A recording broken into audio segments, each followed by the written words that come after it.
د پکتیا د بدني روزنې او سپورت ریاست په همغږۍ د فوټبال فدراسیون له لوري په دې ولایت کې د 10 غوره لوبډلو ترمنځ د فوټبال سیالیو پایلوبه ده چې سلګونه مینوال او مسؤلین یې نندارې ته راغلي وو.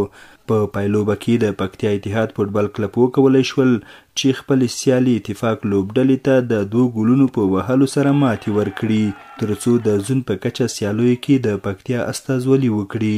پکتیا 10 غوره لوبډلې وې چې د دې عید په اوله دویمه ورځ نشر شوې وې، تقریبا 6 ورځې وخت یې ونیوه. نو دا لوبډله به د زون په سطحه لوبې کوي، د پکتیا استازولي به کوي. نو انتظار سټیډیوم په خیر جوړ شي، چمن برابر شي، انشاءالله الرحمن هغلته بیا لوبې پیلوو.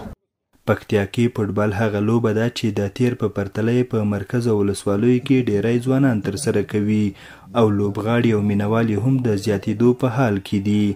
د فوټبال لوبغاړي او مینوال بیا دغې لوبې ته د لا زیاتې پاملرنې او دوی ته په اسانتیاوو ټینګار کوي. ډېر خوښ یم چې دا سیالۍ په لاره اچول کېږي او خوشبختانه زموږ ټیم وکولی شول چې فاینل ته لاره پیدا کړو او قهرماني ترلاسه کړو. تیږې لري میدانونه، دا برخه کې مشکل لرو، انشاءالله په آینده کې به دا هم حل شي او ټول دغه شیان پوه شو بودیجې پورې تړلې دي، ځکه چې تاسو خبر یې په جریان کې چې د افغانستان د فوټبال فدراسیون بودیجه بنده ده او تر اوسه پورې دا بودیجه نه ده خلاصه شوې.